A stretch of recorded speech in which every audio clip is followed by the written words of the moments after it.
I am a sinner who's probably going to sin again. Lord, forgive me. Lord, forgive me. Things I don't understand. Sometimes I need to be alone. But other times I need to record a podcast with my brother about music we did and stuff.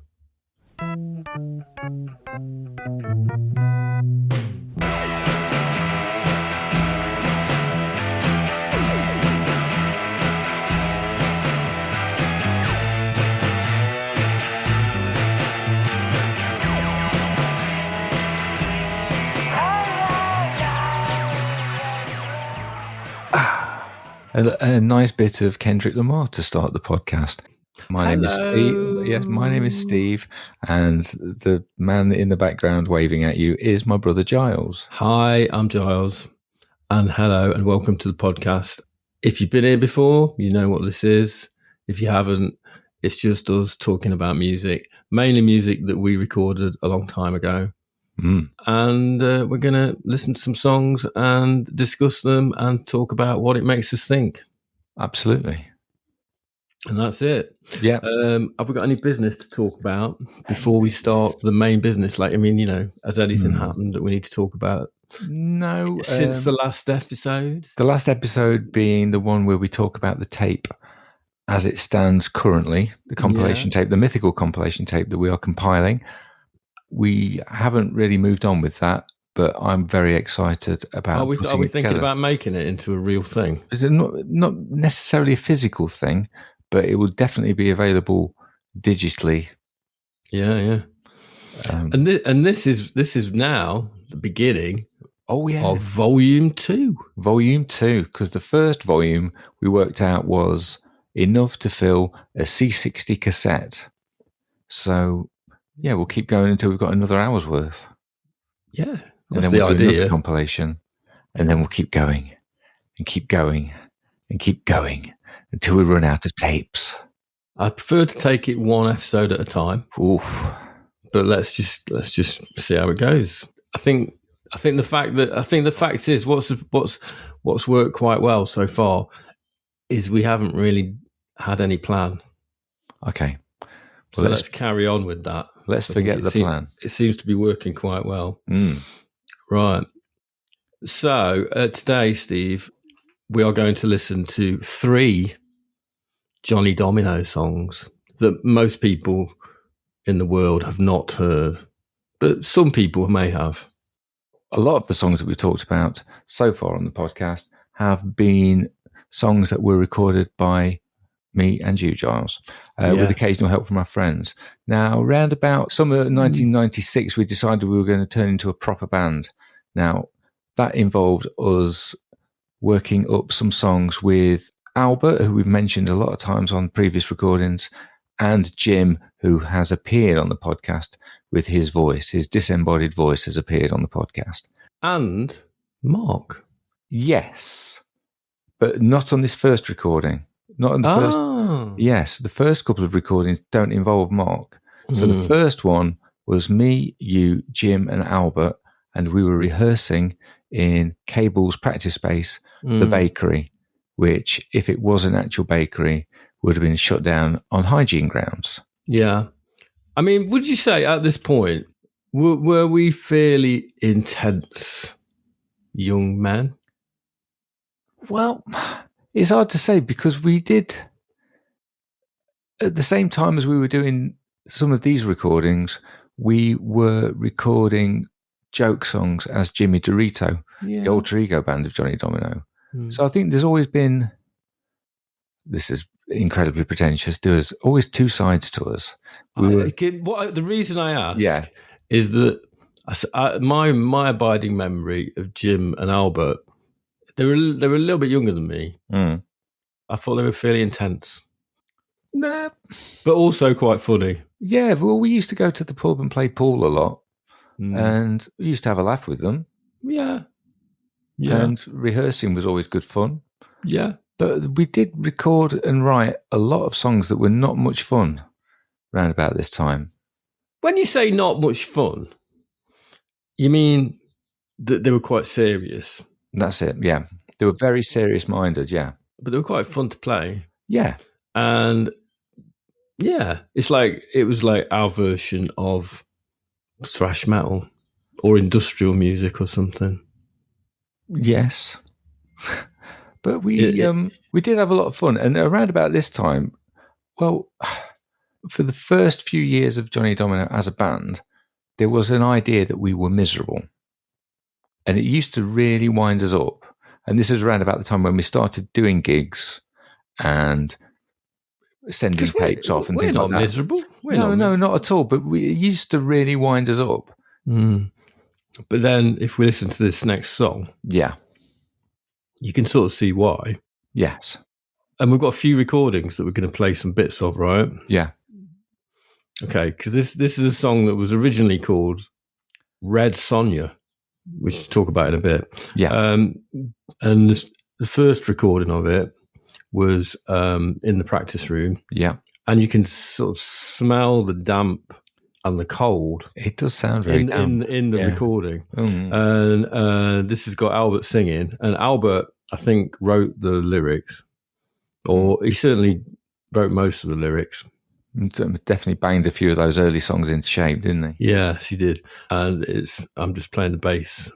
And you're on the guitar, Jim's on keyboards. Yeah, I think Albert's just singing. Yeah.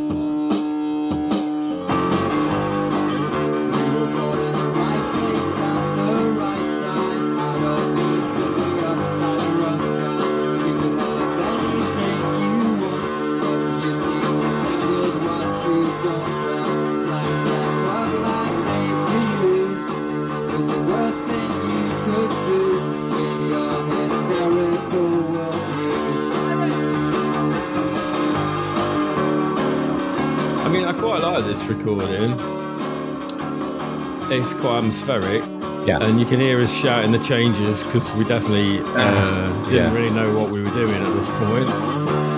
Yeah, I want to listen to another version or another couple of versions as well, so let's save the listener from having to listen to too much Red Sonja. Now, you're on about the name of it. It's nothing to do with the film Red Sonja, the 1985 adventure/fantasy film starring Brigitte Nielsen and Arnold Schwarzenegger. Well, it is. Yeah, but we knew someone called Sonja. No. There was a girl called Sonja that we used to see when we went to the funk nights in Derby. Yeah, it's not about Sonja. No, I didn't think it was about her. Mm. But why is it called Red Sonja then? I don't know. I think, I wrote the lyrics originally, or I started writing the lyrics originally about someone called Sonja that I met who had the audacity not to fancy me in the same degree that I fancied her. So that happens all the time, doesn't it? Right. But I didn't really finish the song. And then Albert got hold of my lyric book and he wrote most of the lines basically, and you can sort of tell it's the Albert lyric because I don't think I would ever write. There's a line about people in a club dance decaying and rotting, and that's a very Albert line, I think. And then Red Sonja, it was just it was a film that we probably had seen. I think it's the sort of film that Jim would probably quite like, possibly. I've never seen the film. You've never seen it? Never seen the film. Well, it's pretty good. It's got Arnold in it. Yeah. And it's a Conan the Barbarian spin-off, basically. Right. And it's got some good scenes of like really obvious fake heads flying through the air as Sonja swishes her sword around. She does some pretty good sword play, actually. Yeah. It's like dark fantasy. It's a bit like, what's the other? There's other ones of that. Hawk the Slayer. I know that was not exactly the same, but we used to like Hawk the Slayer as well, didn't we? Do you remember? Hawk the Slayer was a terrible film, wasn't it? Yeah. So, yeah, it's not really about that, but it was originally about somebody called Sonja who had red hair. And anyway, it became quite a heavy song about some girl who's going through quite a difficult time, I think, probably. Okay. Shall we listen to a version that by this time Albert had stopped? He'd stopped playing with us, so he'd stopped playing. I know he still played with us. Yeah, but he took his ball back. But he took his ball. No, he didn't want to do it anymore. He didn't want to do the music. So this recording is just me, you, and Jim.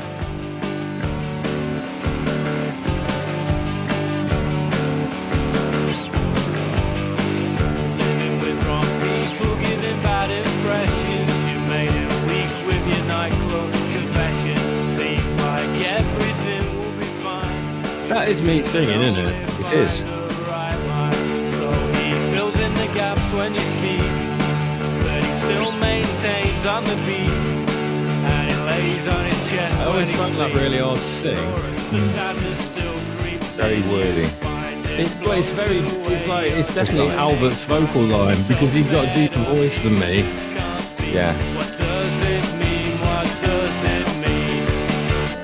And I think Albert took it up a level on the chorus. Yes, he did. And with a and I more of an found obvious that very hard to do. Yeah.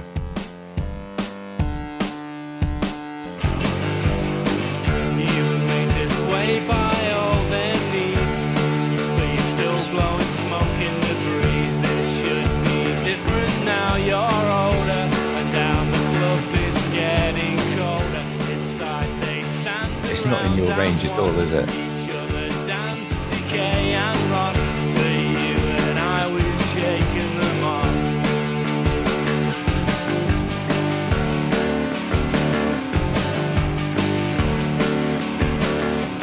Should we get on to the next one? I'm not sure if I can listen to 3 versions of this song. What are we doing? What are we doing? Man. What are we doing? Seriously? Yeah. Seriously? This is going to take some really good editing, isn't it? Well, it's a good job. You're really talented. Thanks. That version is clearly not in your range, is it?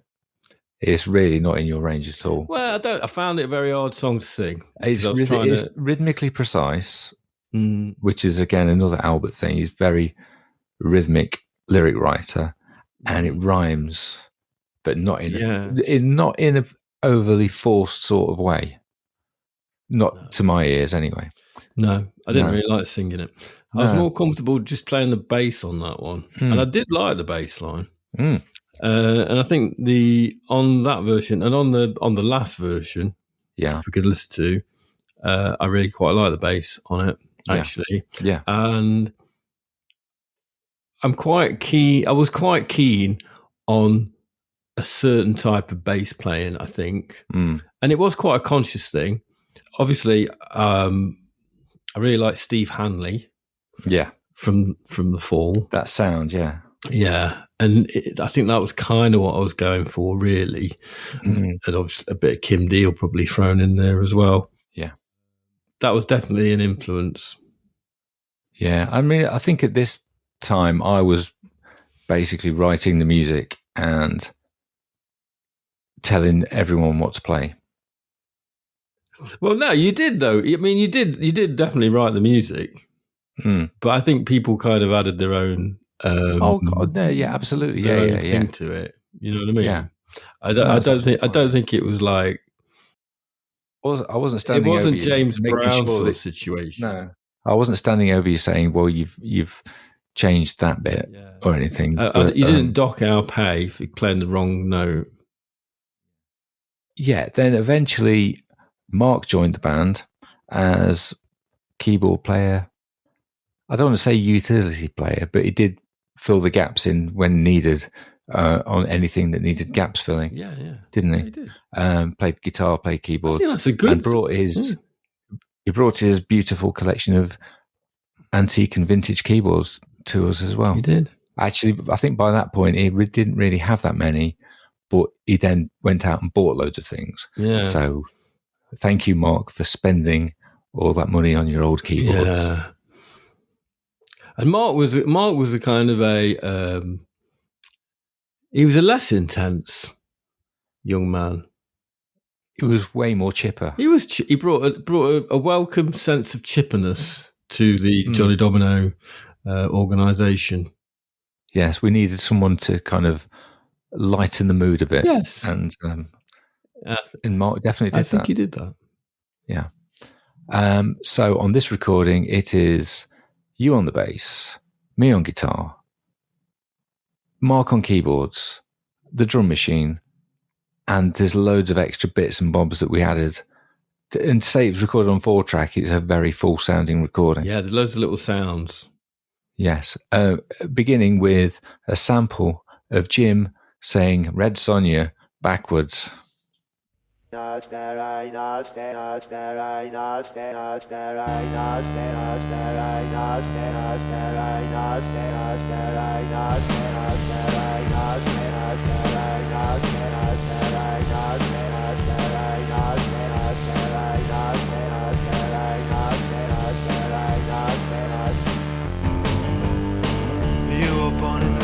Place at the right time. I don't need to be uptight or unkind. You could have anything you want, but you seem content with what you don't want. All the plans they made for you are the worst thing you could do with your hysterical worldview.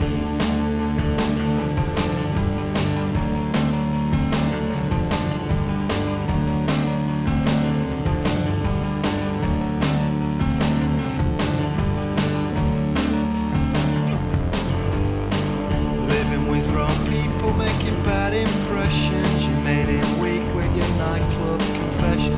Seems like everything will be fine if you could only find the right line. So he fills in the gaps when you speak, but he still maintains on the beat, and he lays on his chest when he sleeps. The sadness still creeps in. You'll find it blows away your teenage mind. You're so fed up you just can't speak. What does it mean? What does it mean?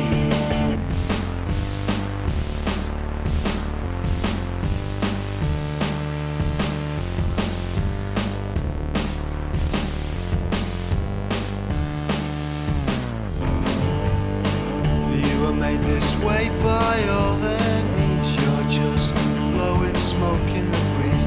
It should be different now you're older, and down the club it's getting colder.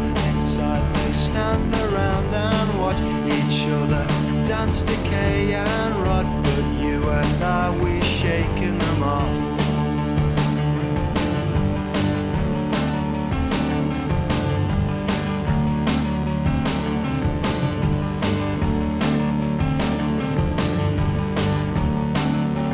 Everybody knows your name. They see you at the top of your game. You don't need anyone. It's all there for you.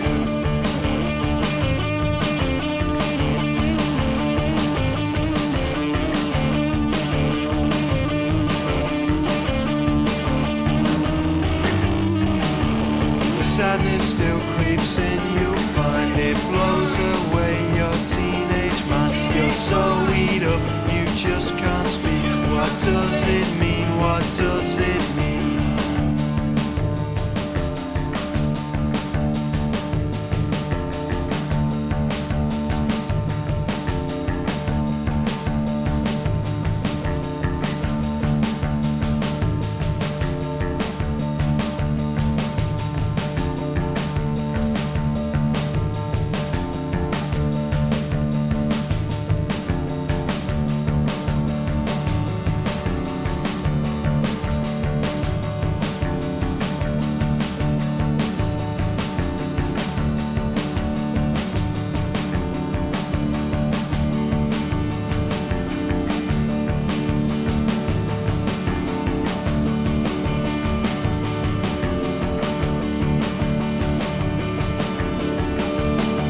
Sadness still creeps in, you'll find it blows away your teenage mind. You're so eat up, you just can't speak. What does it mean? What does it mean?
We got there in the end. That was the version from the Rabbit Themes album, the first album released by Johnny Domino on Artist Against Success.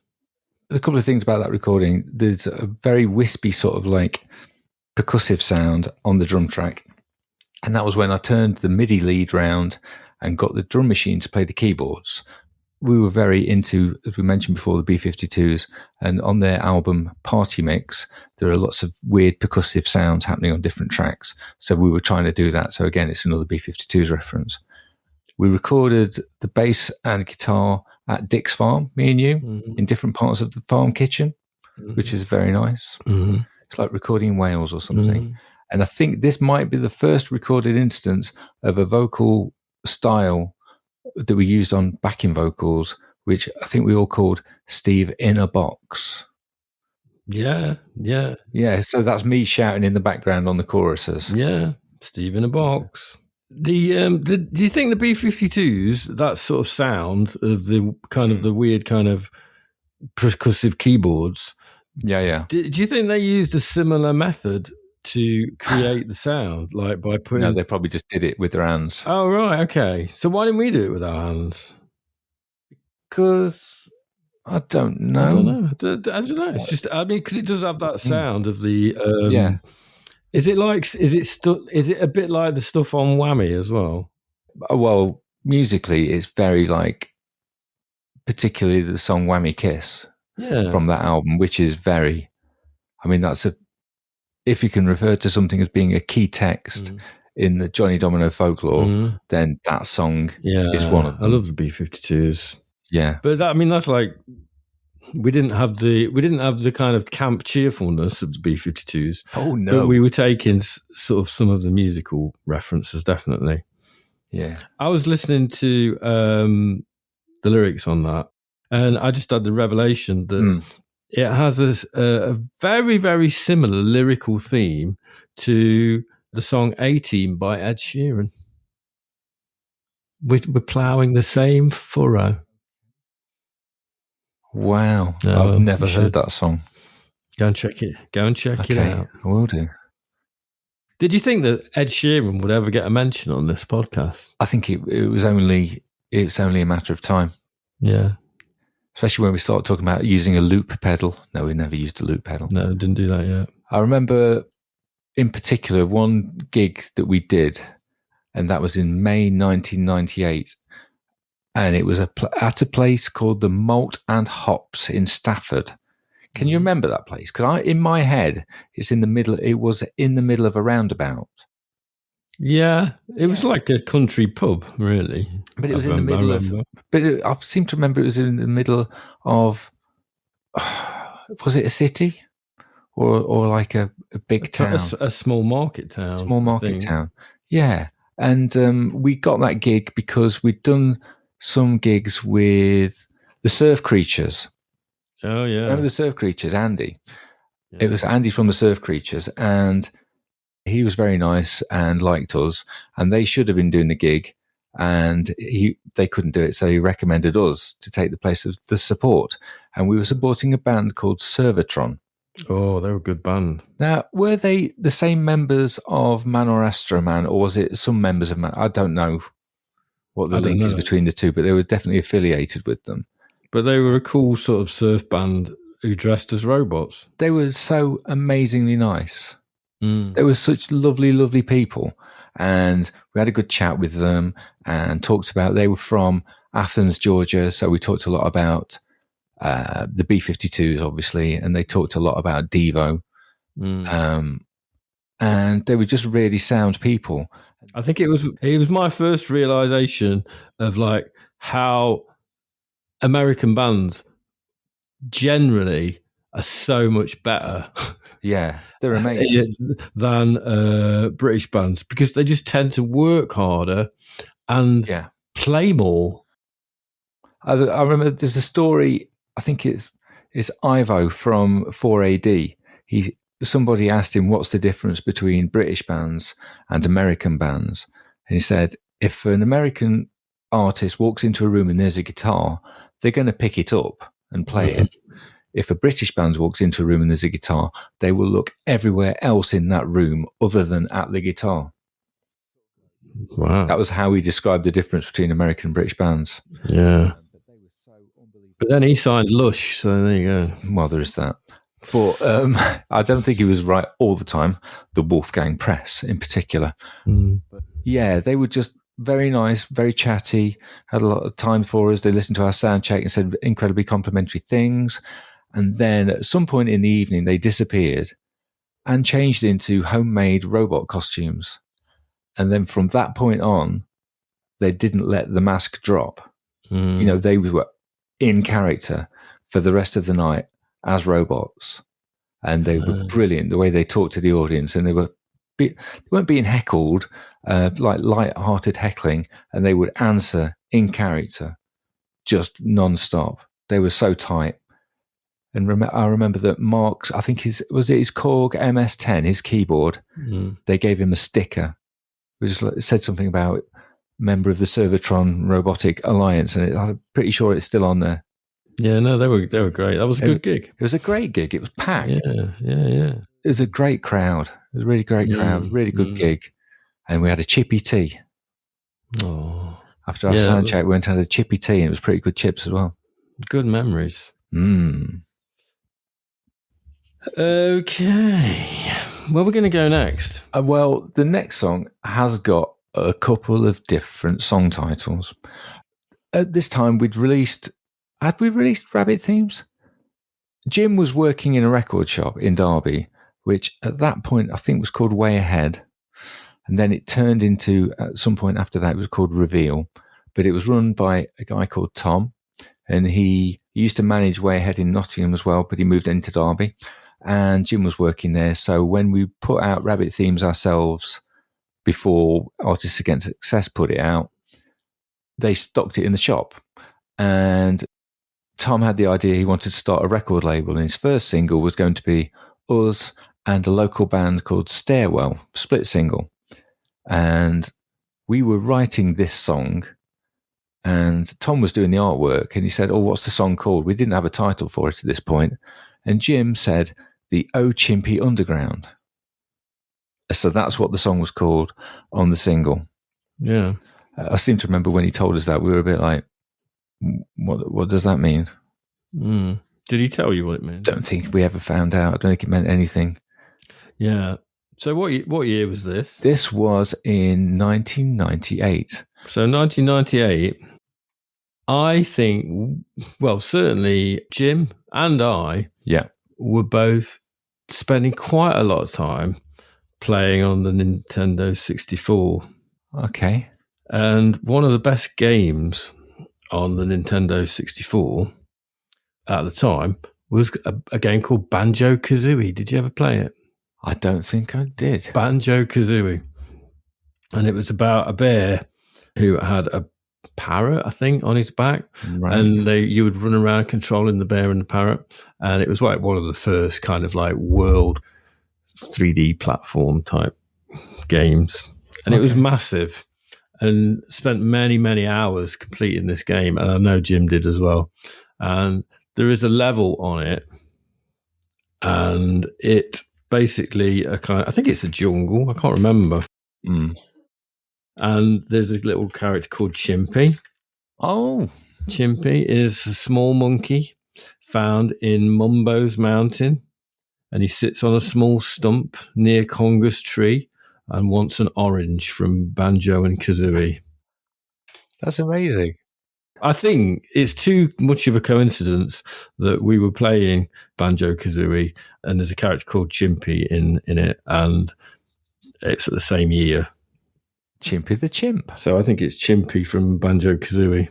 Oh my God. But I don't know what the Underground's got to do with it. Once Banjo and Kazooie bring the orange back to Chimpy, Chimpy runs off and leaves a jiggy for the bear and bird. Yeah, that's it. Does that mean anything to you? Yeah. Yeah, I know what a jiggy is. Okay. Yeah. The stump also rises higher to allow Banjo and Kazooie to jump up onto the upper area to learn a skill, fight Conga, and even press a grunty switch. Yeah. Amazing. God, it was a good game. It was really frustrating, though, at times. There was a level on it called Clanker's Cavern that it nearly killed me. I still remember the frustration of playing it, and I devoted many days trying to complete this level. Anyway, there you go. Right. So the Ochimpy Underground has nothing to do with that, but I think that's what the title comes from. Excellent. It's good to know. Yeah, and the song, I wrote the lyrics. I think the lyrics are mostly about feeling quite disassociated from your surroundings, which is nothing to do with playing too much computer games. No. And the music was written by you, I think. Yeah, it was. This was one of the last songs we recorded on a 4-track. Yeah, it's one that we used to play a lot live. It was one of our standards that was in our set, really. And we played it for quite a few years. So shall we have a listen to it? Okay, so this is the single version.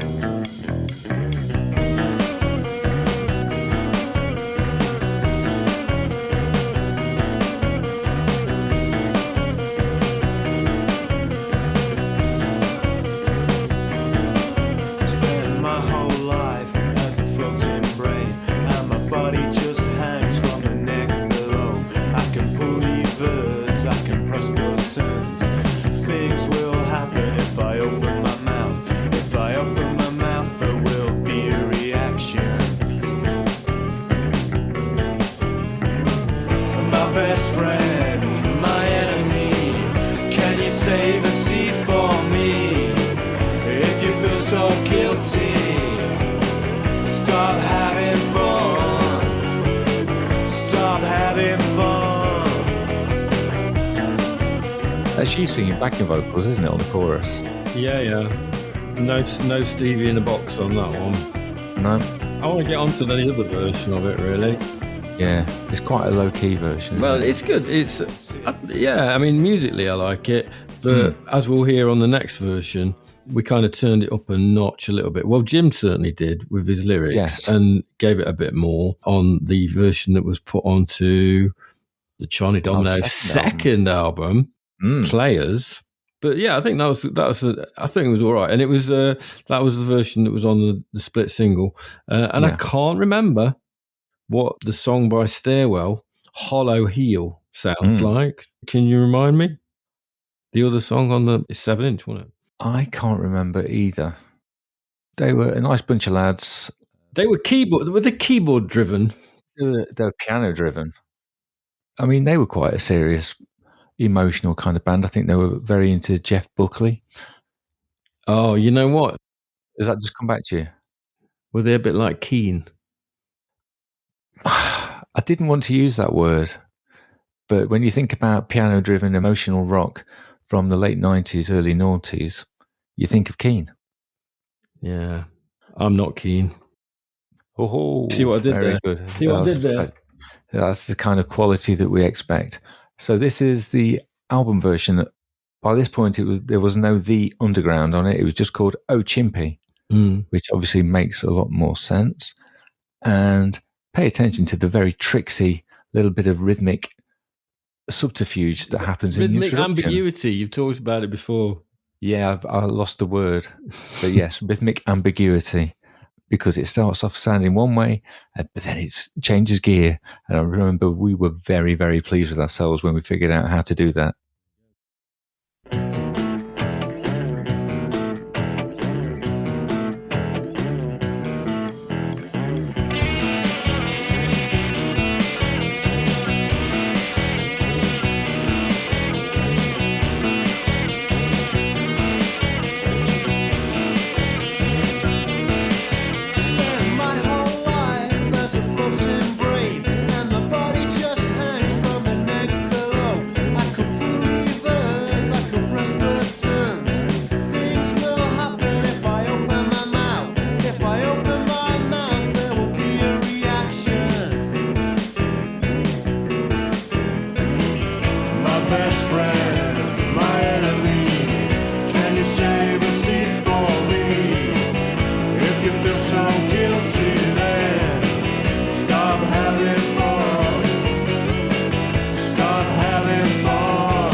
save a seat for me? If you feel so guilty, then stop having fun.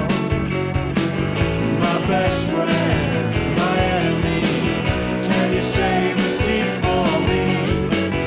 If you feel so guilty, then stop having fun.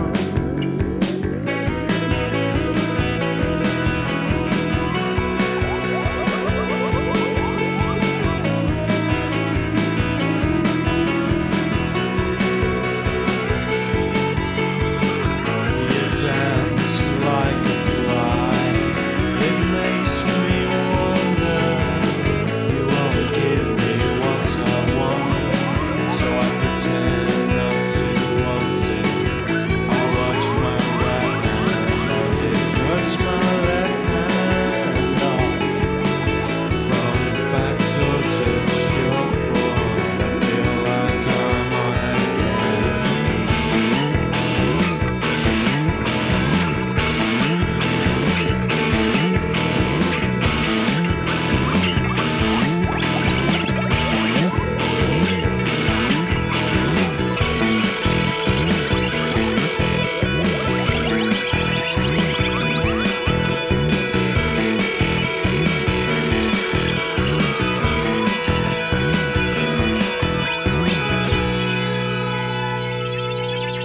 That was Oh Chippy by Johnny Domino from their most concise album, as is billed on the Bandcamp page. Somebody wrote that. I think that was probably me. Mm. Well, it is. You know, the rest of them are all quite hefty. You couldn't fit them on one side of a C90. No. That's one you could fit on one side of a C90 and probably have enough room for another 2 songs, Yeah, good. which is, I think, is always a good length for an album. I think you're right. Yeah, And it's got some good artwork, that album. certainly has. Even though I say so myself. No, it's got some good stuff. There's a good picture of Daryl on the inside of the CD booklet. Our cousin, Our cousin. Yes, playing the guitar or holding a He's guitar. holding a guitar. Holding a guitar. And I'm quite pleased with my drawing of a disc horse. Yes. As in a DJing horse. Well, it's like a disc. You get a disc jockey. You get a disc jockey and that's a disc horse. That's a disc horse. And I seem to remember we talked a lot at the time about the album being a discourse. Oh, A discourse on contemporary society. Oh my God. And but only as a tongue-in-cheek sort of way. We weren't serious about it being a discourse. Do you think we were a little bit too heady, perhaps? No, I think our problem was we had lots of little jokes that no one got. Yeah. Things that we'll probably talk about in the future, where we did lots of things that we thought were absolutely hilarious and no one thought it was a joke. Probably because we delivered it in such a morose, grumpy-ish sort of way. I think the next song that we're going to listen to, or the next piece of music we're going to listen to, is a clear example of that. I think possibly. Can I just say one more thing about O Chimpy? Yeah. The weird noises, it's not very interesting. I was just going to talk about putting the guitar through Mark's keyboard, but it's not very interesting. I'm going to cut that out. What? Right. Are you? Yeah, it's not very interesting. No one cares about the technical stuff. I don't know. Some people might.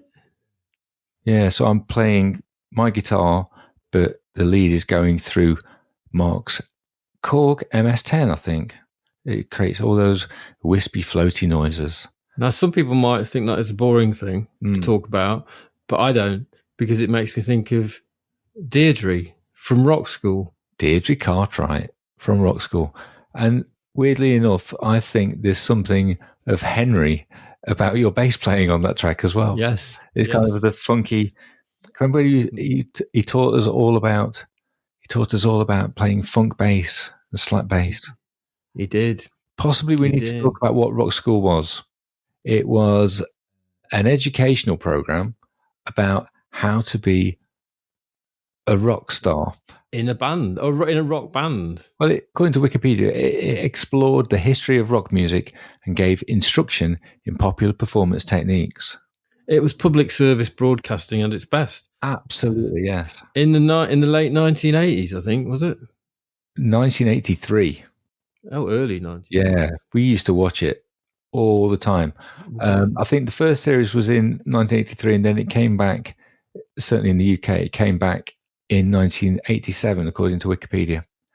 But the band consisted in the first series of Deirdre Cartwright on guitar, Henry Thomas on bass, and Jeff Nichols on drums. Jeff was quite dour, wasn't he?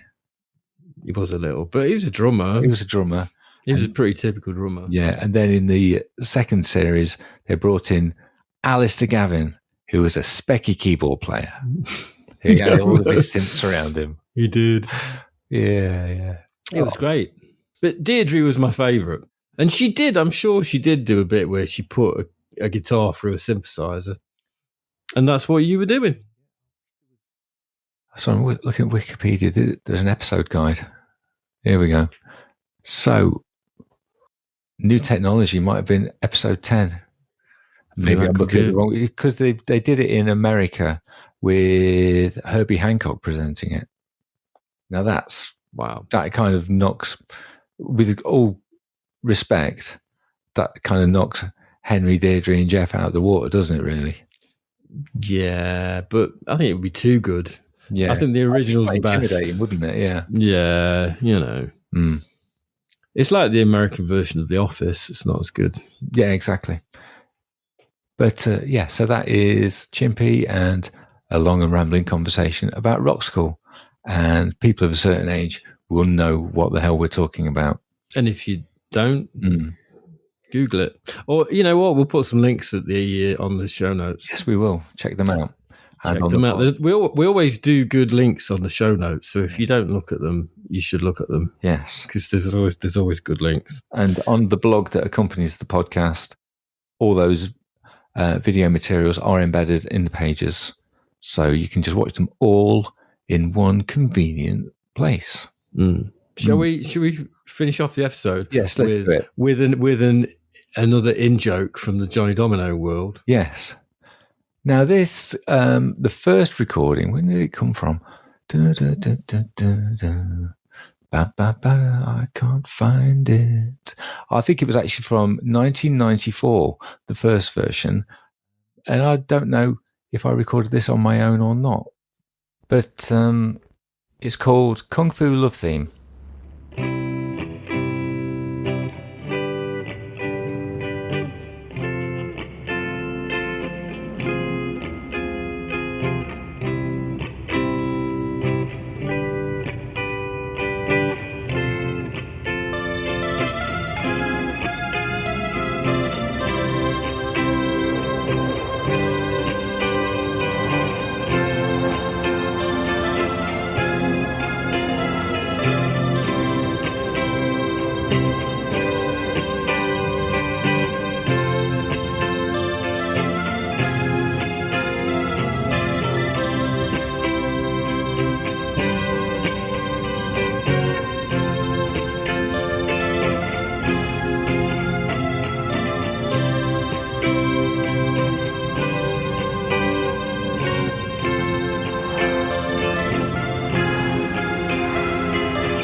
Now, this is probably an example of something we talked about in the past, where I would record a piece of music just because I thought it was funny.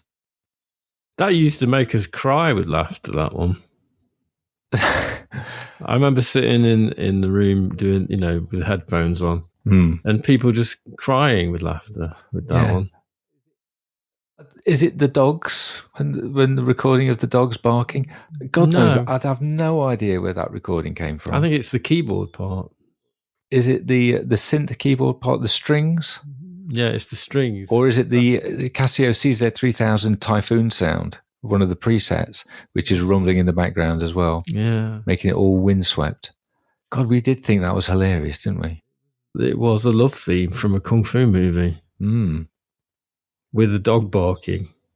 We've mentioned in the past the band Ween, everyone's favourite arch stoner pranksters. Yeah. And that, just like the juxtaposition of this moving theme tune with a recording of dogs barking is very Ween. I mean, we thought it was so funny that when we were recording our first album, Rabbit Themes, we recorded another version of it. We did. Which we're not going to listen to again, are we?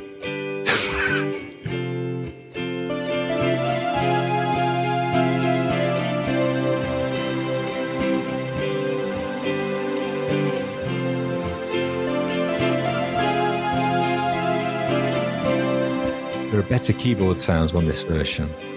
We're using Mark's keyboards, not our crappy Casio synth.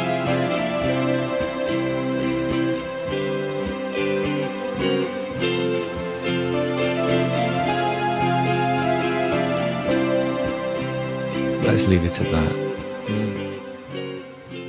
But yes, so there you go. They are our 3 songs for possible inclusion on the mythical Best of Johnny Domino mixtape, Volume 2. So we have... Right, Sonia. I'm going to have to concentrate. I need to concentrate now. Okay, can I just list the songs for the benefit of the audience who may have lost the will to live by this point? Okay. It includes Sonia. And I think for inclusion, we're talking about the version from Rabbit Themes. Yeah. We have Oh Chimpy from our second album, Players, and Kung Fu Love Theme. Right. Okay. This is where we're meant to have a debate. Yes. About which one's going to go on Volume 2 of the Best of Johnny Domino. Yeah. I mean, I think it's pretty obvious which one's the best. You say that. It's really not. It's really not obvious. I was joking. I don't think it's obvious. Oh, right, okay. I thought you were being sincere. No. Right, I've got very good memories of playing Chimpy and Sonia live. I do love the story about us playing in the middle of a roundabout in Stafford in a really very traditional pub. And we're supporting a band made up entirely of robots. Homemade robot costumes. So that's a good story. Chimpy is, as you said, it was probably one of our longest serving songs in Johnny Domino because we played it live pretty much to the end of our live performance time. Yeah. And I'd forgotten how much we loved laughing at Kung Fu Love Theme. And part of me just really loves the idea of including Kung Fu Love Theme on the compilation because it's potentially the first track.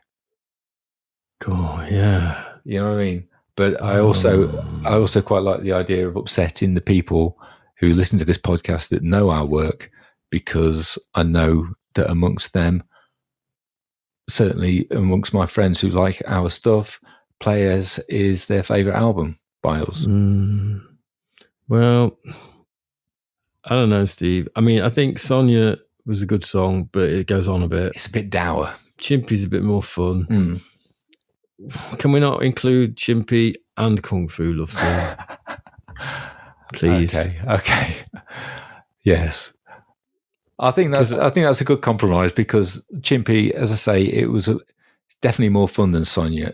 I really have good memories of playing Sonia live, but it's not much fun to listen to. Yeah. And Chimpy, I think it was pretty representative of the Johnny Domino sound at that time. Yeah. And Kung Fu Love Theme is fairly representative of the Johnny Domino humour mindset that was there, because we were fairly intense young men, but we also had a bit of a laugh. We did try to have a bit of a laugh. We did have a bit of a laugh. Nobody was laughing with us, but we had a laugh. No, that's not the point. We weren't trying to be comedians. Yeah. We were just amusing ourselves. Okay, so we're going to have... As we said last episode, the people don't have to listen. It's true. So we've gone for Chimpy and Kung Fu Love Theme. Can I say it's the first version of Kung Fu Love Theme? Yeah. The one with the dogs. Yeah, the dogs. Because that makes it's possibly slightly more obvious that it's a joke. Good. There you go. Thank you very much for listening to the podcast. Before we finish, we have a new section. Hey. And the new section today is country music. Yes.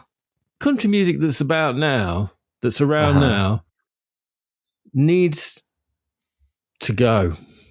Needs to get in the bin. Needs to go. Are you talking about right wing? Yes. Try burning the flag in this town sort of thing. It needs to go. For 2024, we need to go back. We need to go back. And one of my current fave songs is a song by Lefty Frizzell. And it's a song he wrote in 1963 called Saginaw, Michigan. Right? Yeah. And I urge you all to go and find this song and listen to it. Okay. It was his sixth and final number one on the US country chart. And it's a song sung from the point of view of a working class son of a fisherman from the titular city who falls in love with the daughter of a much richer man. And the rich man does not believe the singer is worthy of his daughter. Okay. Then, as it's a story song, you see, I love a story song. The singer travels north to Alaska in the hope of finding gold. And when there is no gold, the singer concocts a ruse. Okay. Which I'm not going to tell you about because you need to listen to the song and then you'll find out what the ruse is. I really like this song, and it was introduced to me by my kind of father-in-law, Tracy's dad, on Christmas Day, actually. Oh, it's a Christmas present. Yeah, it was his Christmas present to me, and it was the best Christmas present I got, this song. He prefers the version by Bobby Bear, which was a few years later, but I like this version best. All I'm going to say is listen to it and enjoy the recurring rhymes, because the key feature of the song is the way that Lefty Frizzell, as a good country singer, there's lots of good rhymes in this. Okay. Right? And he rhymes Michigan with fisherman. Excellent. And rich and then, and richer man, and ambitious man, and finally missing him. Which is a bit of a power rhyme, but it works. So he doesn't try and rhyme Saginaw? No, Michigan. It's just Saginaw, Michigan.